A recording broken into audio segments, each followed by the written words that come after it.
안녕하세요. 취업 컨설턴트 최지연입니다. 지난 시간에 이어서 면접의 기술을 주제로 다룰 예정인데요. 타이밍을 포착하는 것, 그리고 제스처를 잘 활용하는 것, 중요한 팁이 되겠죠? 오늘 두 가지 주제를 가지고 면접의 기술 시작해 보도록 하겠습니다.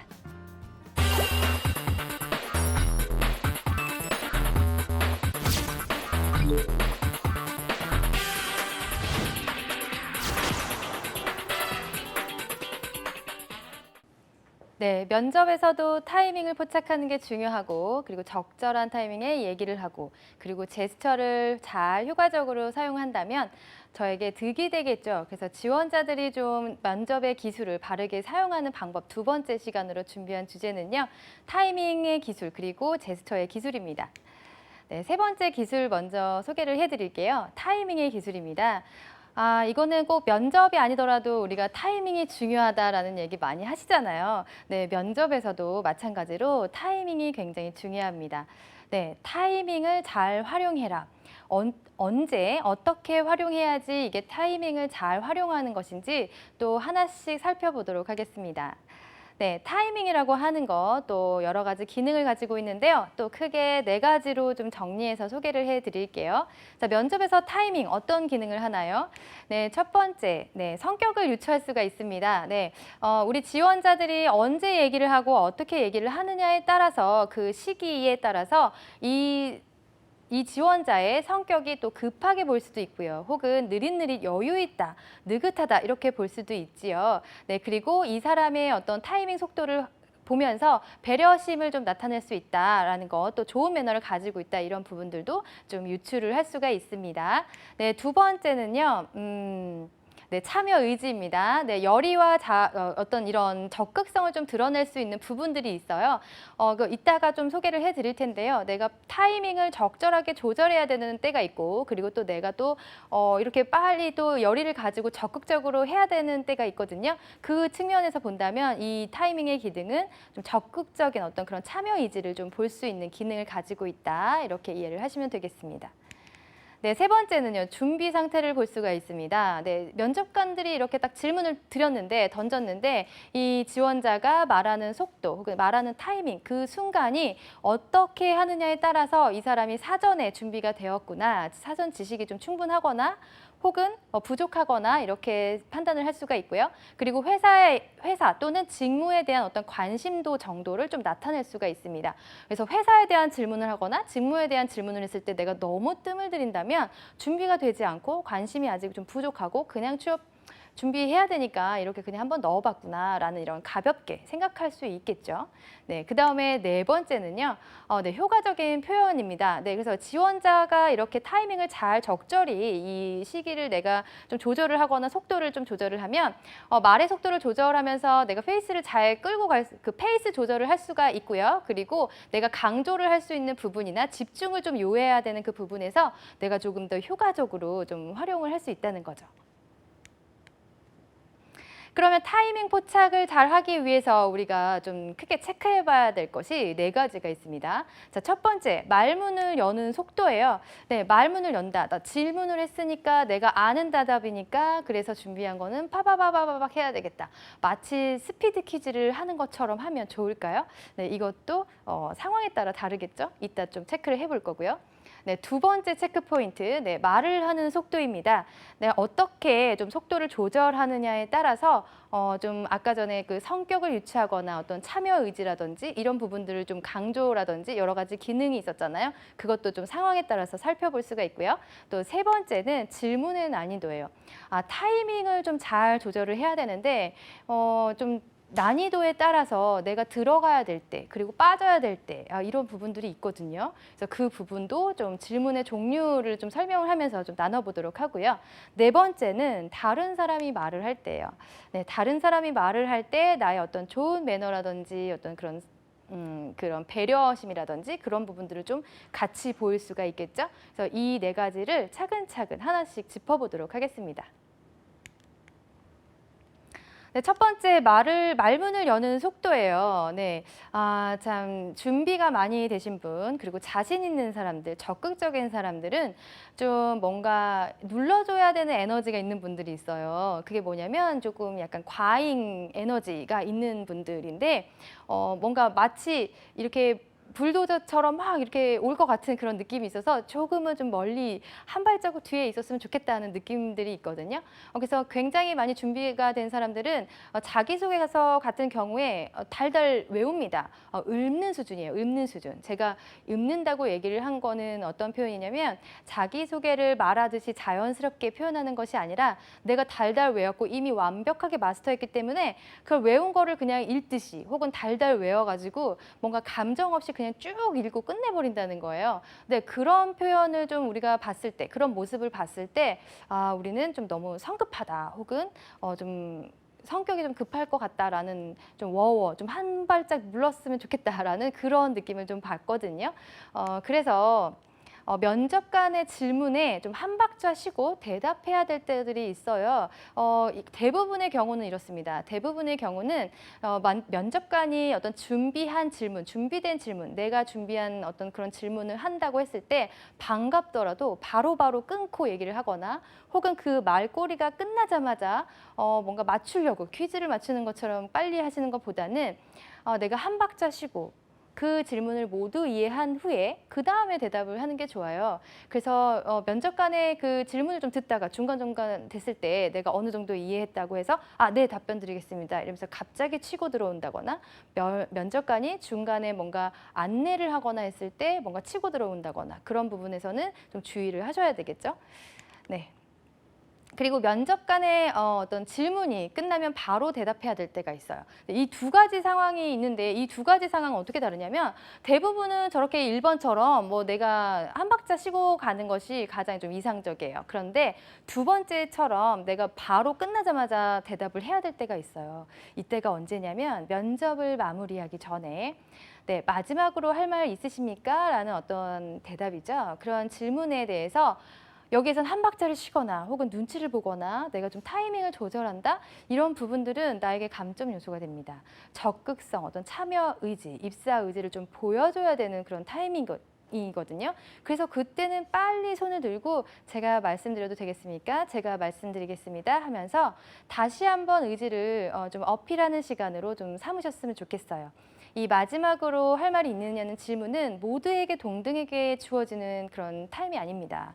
그래서 조금 더 적극적이고 아쉬운 사람이 좀 적극적으로 내가 입사 의지를 좀 내야 되겠다, 혹은 그 안에 내가 준비한 어필하지 못한 역량들을 좀 쏟아내야 되겠다 한다면 이때 좀 망설이지 말고 빨리 치고 나가야 되는 거죠. 단 이 마지막으로 할 말은 너무 길게 하시면 지루해요. 왜냐하면 면접을 마무리하기 전까지이기 때문에 플러스 점수로 이어지기 위해서는 한 2줄에서 3줄 정도로 간략하게 강한 어떤 표현으로 의지를 밝혀주시면 좋겠습니다. 자, 그 다음에 말을 하는 속도예요. 네, 타이밍이 중요하다라고 하는데요. 사실 여기에서는 말을 하는 타이밍에서 속도 조절이기 때문에 이렇게 포즈라고 좀 이해를 해주시면 되겠어요. 그 포즈, 쉼이죠. 쉼표를 어떻게 조절을 하느냐, 그 타이밍 조절을 어떻게 하느냐라는 걸로 이해를 하시면 될 것 같은데요. 네. 성급한 성격에 좀 신중하지 못한 모습을 보일 수 있다. 자, 말의 속도가 너무 빠르게 되면요. 저 사람 굉장히 신중하지 못하고 좀 성급한 거 아니야? 라는 성격을 유추하게 되죠. 반대로 너무 느릿느릿하게 너무 늦게 여유를 가지고 얘기를 한다면 우리가 느긋한 성격 그리고 결단력이 없는 사람이다 라는 모습을 좀 이렇게 생각을 할 수가 있어요. 그래서 의사결정을 빨리 해야 되고 또 이렇게 우유부단하게 하면 안 되잖아요. 기업에서 일을 할 때. 그래서 만약에 내가 생각이 필요하다면 그때는 좀 잠시만 시간을 주시겠습니까? 라는 어떤 양해의 멘트를 구하셔야지 이렇게 속도를 느릿느릿 한 걸음 뭐 한 단어 한 단어 이렇게 띄엄띄엄 하신다면 그거는 유창하지 못하고 정확한 의사 표현이 안 되기 때문에 감점으로 이어집니다. 자, 그 다음에 질문의 난이도예요. 이 질문의 난이도도 잘 생각을 해봐야 되는데요. 네, 질문의 난이도에 따라서 내가 좀 빨리 얘기를 해야 될 때, 그리고 조금 시간을 두고 얘기를 해야 될 때가 좀 나눠집니다. 네, 첫 번째, 네, 개인 신상 그리고 경험 그리고 이런 나의 어떤 기본 역량, 기본 어떤 사항에 대해서 질문을 하는 인성 면접관의 그런 면접에 대한 내용들 있죠. 지원 동기라든지 뭐 아니면 입사 후 포부라든지 왜 이 회사를 선택했냐든지 아니면 내 소개라든지 아니면 내 그동안에 어떤 경험이 있었나요? 라는 나에 대한 질문 있죠. 충분히 예상이 가능하고 내가 준비가 가능한 이런 질문에는 내가 바로바로 대답을 해야 돼요. 그래야지 준비된 지원자거든요. 대신 아까 얘기한 것처럼 한 박자를 쉬고 내가 준비한 얘기를 읊는 것은 아니고 자연스럽게 말하듯이 속도를 잘 이끌어서 페이스 조절을 해야 됩니다. 그런데 이런 경우가 있어요. 좀 이렇게 어려운, 난이도가 조금 있죠. 그래서 업계의 전망이라든지 어떤 이슈를 가지고 우리 회사가 어떻게 나아가야 될 것 같으냐 혹은 이 직무를 가지고 어떻게 수행해야 될 것 같으냐라든지 어떤 의견이라든지 아이디어, 이 문제를 해결하는 방법을 좀 알고 있느냐, 제안해봐라 라는 이런 류의 생각이 필요한 질문 있죠. 이런 것들은 바로 대답하기가 좀 어려워요. 그래서 이럴 때는 우리가 침묵으로 계속 끌고 가면 안 됩니다. 시간이 너무 없어요. 그리고 면접관들은 좀 배려를 해서 지원자의 얘기를 듣고 싶기 때문에 잠깐 기다려달라고 하면 기다려줍니다. 그래서 침묵으로 이어지지 않고 이야기 질문을 다 듣고 이해하셨다면 네, 잠시 제가 생각해봐도 되겠습니까? 라는 양해의 멘트를 구하고 나서 30초 동안은 조금 활용하실 수가 있어요. 그리고 나서 이 의견에 대해서 진지하게 내 얘기를 하는 거죠. 그런데 30초 이상 이렇게 넘어버리거나 혹은 양해의 멘트 없이 계속 생각하는 모습만 보여준다면 면접관들도 좀 지치고 또 이렇게 인내를 계속 가지기가 어려운 상황이 돼버립니다. 그래서 이때는 반드시 양해를 구해야 된다는 거, 그리고 그 답변을 놓치지 않으려고 노력하는 모습도 보여줘야 된다는 거 꼭 기억해 주세요. 자, 그 다음에 다른 사람이 말을 할 텐데요. 이렇게 되면 좀 약간 곤란할 때가 있어요. 이런 상황이 좀 종종 있거든요. 면접을 보다 보면은 이제 면접관과 이제 말이 겹칠 때가 있어요. 이럴 때는 즉시 중단해야 돼요. 즉시 중단을 하고 면접관님의 어떤 추가 설명이라든지 안내, 질문들 계속 집중해서 들어줘야 되겠죠. 질문이 끝나서 내가 얘기를 하고 있다. 그런 와중에 면접관이 추가 질문으로 후속 질문을 갑자기 중간에 뭐 들 수도 있어요. 물론 매너가 좋은 면접관들은 그렇게 안 하시겠지만 그래도 너무 궁금하고 또 사실을 알고 싶어서 중간에 끼어드는 경우도 있거든요. 그리고 혹은 설명을 좀 부연 설명하기 위해서 추가적으로 계속 얘기를 하다가 지원자와 말이 겹치는 상황이 있어요. 그럴 때는 즉시 중단을 하고 다 이해를 한 다음에 그 다음에 내가 얘기를 한 박자 쉬고 하시는 게 좋겠고요. 그 다음에 면접관이 아니라 다른 지원자와 내가 말하는 것이 겹쳤을 때가 있죠. 이럴 때는 내가 양보하는 거예요. 발언권을 양보해야 되겠죠. 어떤 토의 토론 면접에서나 혹은 뭐 마지막으로 할 말, 이것도 좀 내가 적극적으로 해야 될 필요가 있지만 동시에 들었을 때는 누구 한 명만 해주고 누구는 안 해주고 이렇지 않거든요. 그래서 뭔가 같이 나란히 면접을 볼 때에도 동시에 손을 들거나 말이 겹쳤을 때는 네, 먼저 얘기하십시오 하고 다른 사람을 배려를 해주는 모습을 가지고 플러스 점수를 좀 노리는 게 더 좋다는 거죠. 적극성 점수보다는 다른 사람을 배려하는 점수가 훨씬 더 높으니까요. 그래서 상황에 따라서 내가 양보하거나 말을 아껴야 될 때 네, 이렇게 체크를 하시면 되겠습니다. 네, 그러면 네 번째 제스처의 기술로 들어가겠습니다. 네 번째 면접의 기술이죠. 자, 제스처를 활발히 사용해라 라는 말을 많이 들으셨을 거예요. 네, 제스처를 활발히 사용하면 좋을까요? 저는 이제 적당히 사용하라고 하거든요. 네, 근데 그 적당이라는 기준이 참 모호하죠. 그래서 그 적당히 사용하는 것을 좀 설명을 드리려고 해요. 제스처, 우리가 프레젠테이션이나 어떤 그런 발표, 혼자 나와서 동무대 상황에서 스피치를 하는 상황이라면 내가 제스처를 활발하게 사용하고 그것이 청중의 이해를 돕는 거라면 정말 뭐 잘 활발하게 사용하실 수 있죠. 하지만 이 면접이 항상 그렇게 발표 면접만 있는 것은 아니죠. 그리고 우리나라 정서상 이렇게 활발하게 제스처를 많이 사용했을 때 독이 되는 경우도 있어요. 그래서 사용 범위, 그리고 비중, 그리고 어떤 제스처가 좋은지에 대해서 하나씩 좀 살펴보도록 하겠습니다. 네, 제스처 사용과 기억이라는 것을요, 이제 미국의 심리학자 두 분께서 관련된 실험을 한 적이 있어요. 그래서 의미론적인 어떤 손의 사용과 기억의 관계를 밝힌 적이 있는데요. 어떤 이런 상징적인 어떤 몸짓의 이런 사용은 설득을 하거나 혹은 기억을 회상하는 데 도움을 많이 줬다라는 거예요. 이 실험 대상자들에게 어떤 비디오 테이프를 보여줬는데요. 제스처가 있는 테이프와 그리고 제스처가 없는 비디오를 각각 보여주고 나중에 기억력을 좀 물어보는 그런 테스트를 진행을 하게 됩니다. 그랬을 때 그런 제스처를 활발하게 사용했던 그런 그 비디오에서 내가 좀 더 기억을 많이 했다. 그 참가자들이. 그래서 좀 제스처와 어떤 언어의 좀 그 연결, 유기적인 관계를 좀 의미 있게 밝히는 연구 결과입니다. 그래서 우리가 발표를 할 때나 어떤 말을 할 때 좀 제스처를 잘 많이 사용해라라고 얘기를 하고 있어요. 자, 여기서 주의할 점은 뭐냐면 의미론적 몸짓이라는 거예요. 의미론적. 네, 그리고 제가 제스처라고 한다면 우리가 바디 랭귀지 중에서 몸짓과 손짓을 의미하는데 면접 상황이니만큼 저는 이제 좀 오히려 그 손짓에 조금 더 많이 강조를 해서 말씀을 드릴 거예요. 자, 그러면 제스처의 기능도 크게 네 가지로 한번 정리를 해서 살펴보도록 하겠습니다. 네, 첫 번째는요, 강조하는 기능이 있어요. 그래서 중요한 말을 할 때, 그래서 시선을 또 집중하게 하는 효과가 있거든요. 그래서 우리는 강조할 때 이런 의미가 있는 그 말의 포인트를 잡아주는 제스처를 말해서 중간중간 해주게 되면 이런 강조를 하는 그런 효과를 좀 볼 수가 있고요. 두 번째 같은 경우에는 이해를 많이 도울 수가 있어요. 말로만 설명이 되지 않는 것들을 어떤 손으로 내가 좀 뭐 어떤 크기나 어떤 수량이나 어떤 이런 것들 손에 어떤 손짓을 사용해서 설명을 더불어서 하게 된다면 이해력을 좀 높일 수 있게 되고요. 그리고 말을 하면서 듣는 사람으로 하여금 그 내용의 힌트를 얻을 수 있게 됩니다. 그래서 조금 더 이해력을 높여주는데 도움을 주는 그런 몸짓, 손짓으로 좀 사용이 된다라는 거죠. 자, 그다음에 세 번째는요. 다양한 표현인데요. 이거는 화자 입장에서 언어와 함께 감정과 어떤 그런 다양한 의사 표현을 할 수 있다라는 거예요. 그래서 내가 좀 더 풍부한 표현이 가능하다는 것이 세 번째 기능이고요.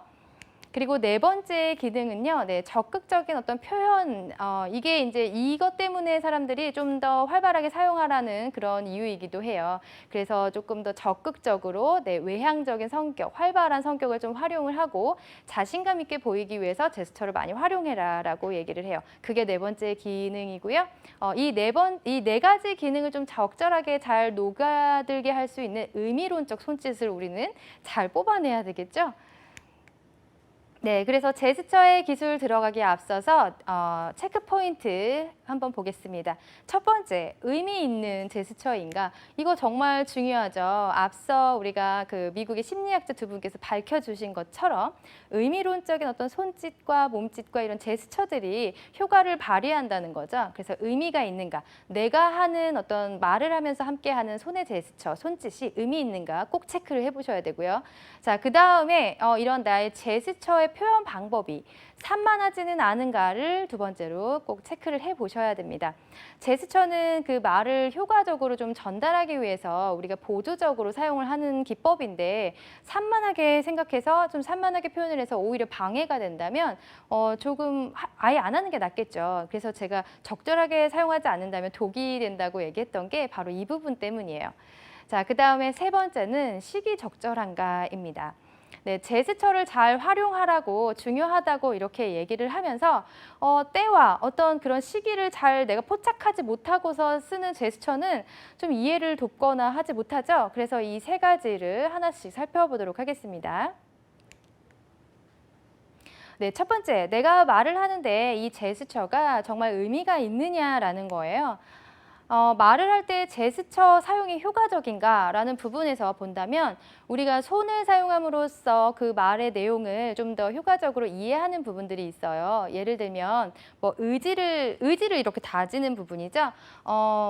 대부분 이거는 다 통용된다고 할 수는 없지만 기업의 어떤 조직 문화라든지 내가 지원한 직무에서 신입사원한테는 특히 패기 같은 것들 좀 요구하고 있고요. 기대하고 있고 그다음에 영업 직무라든지 이런 분들에게는 특히나 이런 파이팅 넘치는 이미지를 요구하고 있어요. 기대를 하고 있기 때문에 내가 어떤 의지를 다지는 그런 내용을 말할 때 네, 정말 해내겠습니다. 뭐라든지 저는 꼭 입사를 하고 싶습니다. 라든지 이런 주먹을 불끈 쥐고 이렇게 패기나 의지를 보여주는 상황에서는 조금 효과적으로 보여줄 수가 있겠죠. 그리고 크기나 수량을 나타낼 때예요.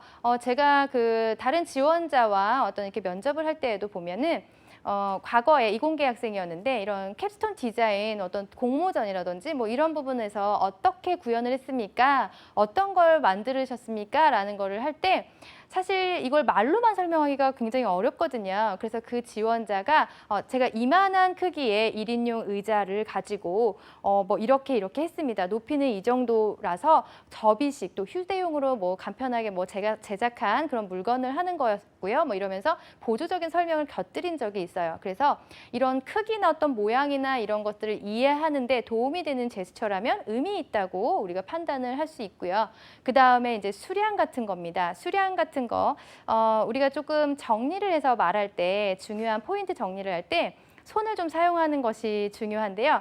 손을 사용해서 얘기할 때 저에게는 3가지 역량이 있습니다. 저는 2가지 어떤 이유를 가지고 경험을 들어서 면접관님들께 제가 왜 꼭 뽑혀야 되는지 말씀드리도록 하겠습니다. 와 같이 이런 숫자, 수량, 크기 그리고 어떤 의지 표현에서 좀 도움이 되는 표현들이라면 활용하시는 것이 의미가 있겠죠.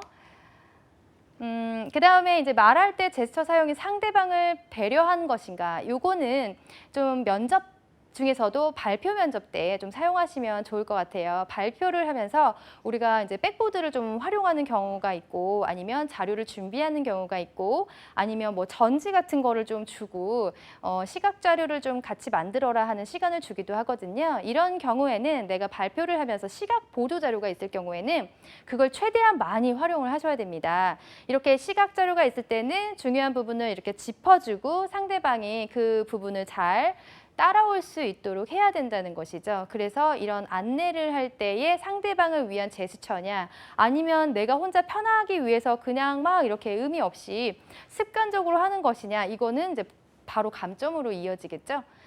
그 점을 좀 유의를 하셨으면 좋겠습니다. 자, 그 다음에 산만하지 않은가예요. 제스처를 활발하게 사용하는 사람들은 말하기를 좋아하는 특징을 가지고 있어요. 그리고 그래서 저도 좀 말하기를 좋아하는데 평소에는 좀 말을 좀 많이 하지만 어떤 발표나 강의를 할 때는 제가 조금 손을 많이 묶으려고 노력을 하고 있습니다. 왜냐하면 좀 너무 산만하게 보면 내용을 조금 이해하는 데 도움이 덜 될 것 같아서 저도 그런 주의하는 부분이 있는데요. 여러분들도 이제 면접을 보실 때에는 산만하지 않은 제스처를 하도록 좀 의미 있는 제스처만 딱 하도록 이제 하셔야 돼요. 그래서 첫 번째 말할 때 제스처 사용이 청중의 집중을 방해하는가. 뭔가 이 손이요. 이런 여기에서만 계속 움직이고 해서 내가 말을 하는 거에 집중이 안 되고 손을 자꾸 보게 된다면 그거는 방해하는 거고요. 오히려 감점이 되는 제스처들이죠. 그래서 말을 할 때 손을 사용하는 게 효과적이라는 걸 다들 알고 제스처를 사용하기 때문에 특히 어떤 손을 좀 화려하게 하는 것은 면접에서는 조금 참아주셨으면 좋겠다라는 거를 이제 덧붙여서 말씀을 드릴게요. 네, 그리고 제스처의 사용 범위와 크기를 좀 적절한가를 살펴보셔야 되는데요. 이거 굉장히 중요하거든요. 제스처의 사용이 어떤 복부, 자기의 어떤 몸통 안에서 이렇게 소극적으로만 이루어진다면 이게 효과적이지가 않아요. 그래서 제스처는 분명하고 크게 명확하게 해주셔야 되는데요. 자, 제가 이렇게 팔을 상체 위로만 쓸 거예요. 그리고 여러분들도 상체 위로만 제스처를 사용하셔야지 효과적이라는 걸 좀 기억을 해주셨으면 좋겠어요. 자, 이 상체를 해서 팔을 반 나란히만 하는 거죠. 그래서 이 정도의 공간 있죠. 이 상체의 이 공간만 제스처를 활발하게 사용했을 때 분명하게 차이가 나고 좀 이렇게 이해를 하는데 도움이 되고요. 이 안에서 내가 아무리 손을 잡고 뭐 3가지, 2가지 해봤자 이게 표현이 안 된다는 거예요. 그래서 제가 얼마 전에 만났던 지원자가 저는 3가지 역량이 있습니다라는 걸 소개하면서 저에게는 3가지 역량이 있습니다. 이렇게 소개한 사람이 있어서 제가 너무 웃으면서 그 친구한테 나중에 피드백을 해줬어요. 이렇게 좀 이런 스웩 좀 빼주세요라고 얘기를 해주고 면접관에게 좀 이해를 할 수 있도록 이 반경 내에서 3가지가 있습니다라고 하는 것이 더 효과적이라고 얘기를 한 적이 있습니다. 네, 그래서 크기와 사용 범위 좀 확인을 해주셨으면 좋겠고요. 자, 그 다음에 사용이 시기적절한가예요. 이 부분도 되게 중요하거든요.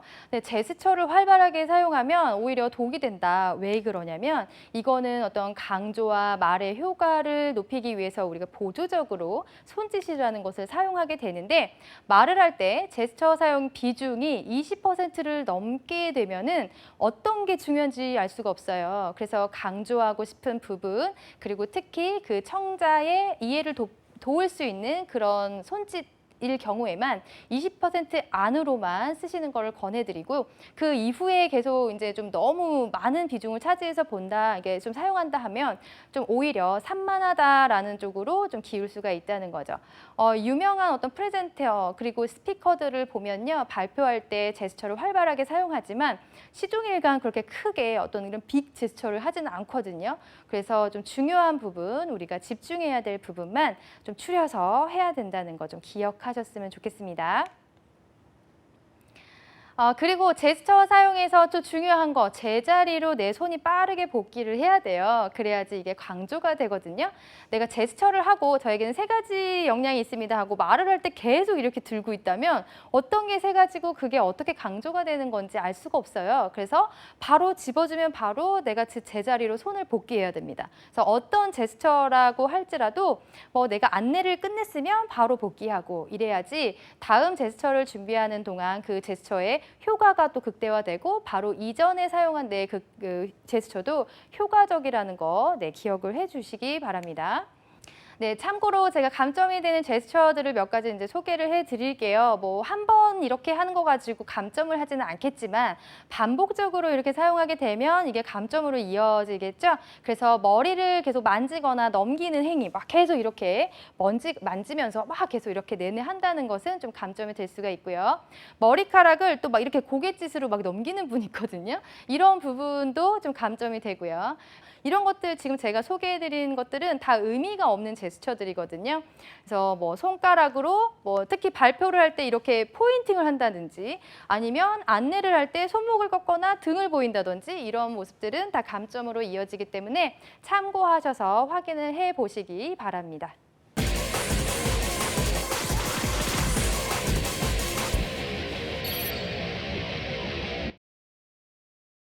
네, 지난 시간에 이어서 이번 시간까지 제가 총 4가지의 면접 기술에 대해서 알려드렸습니다.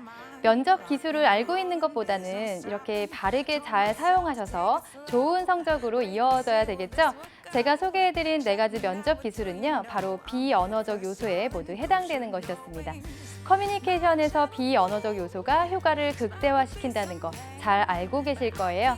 네, 제가 알려드린 4가지 연습 방법 함께 하시면서요, 꼭 원하시는 기업에 취업 꼭 성공하시길 바라겠습니다. 시청해주신 여러분 감사합니다.